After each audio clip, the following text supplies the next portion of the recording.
Victime ou témoin de harcèlement ? Il y a toujours une personne de confiance pour en parler dans votre établissement. Élèves, parents, professionnels, vous pouvez aussi appeler le 3018. Ceci est un message du ministère de l'Éducation nationale. L'éditorial du Figaro. Contre les hauts revenus, la furia fiscale par Gaëtan de Capelle. Entre autres surprises, le débat parlementaire sur le budget 2026 a donné lieu à un extraordinaire détournement d'objets. Souvenons-nous, avec des comptes publics en déficit de 170 milliards d'euros et une dette de 3500 milliards, les députés étaient initialement priés de trouver partout des économies afin de stopper l'hémorragie. Un mois après le début des discussions, personne n'a vu le moindre début du commencement d'une coupe dans la dépense publique.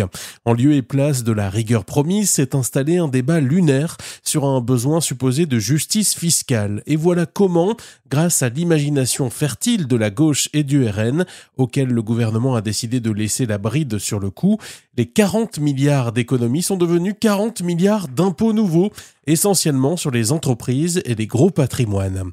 Les faits pourtant sont têtus. La justice fiscale fonctionne déjà à plein régime en France, qui est un modèle de redistribution. Pendant que plus de la moitié des foyers ne paient pas l'impôt sur le revenu, 10% des plus hauts salaires assurent les 3/4 des recettes.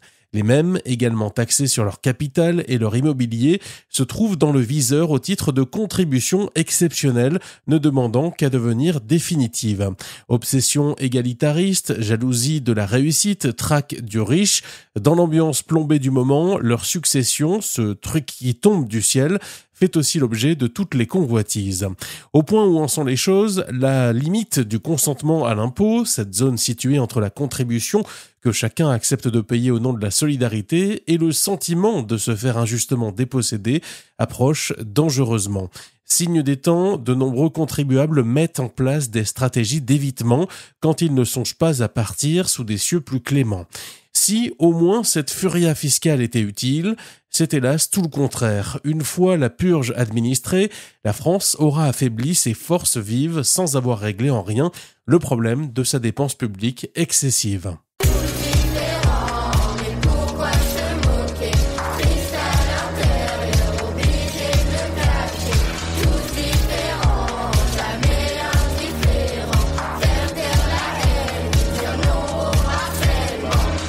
Victime ou témoin de harcèlement ? Il y a toujours une personne de confiance pour en parler dans votre établissement. Élèves, parents, professionnels, vous pouvez aussi appeler le 3018.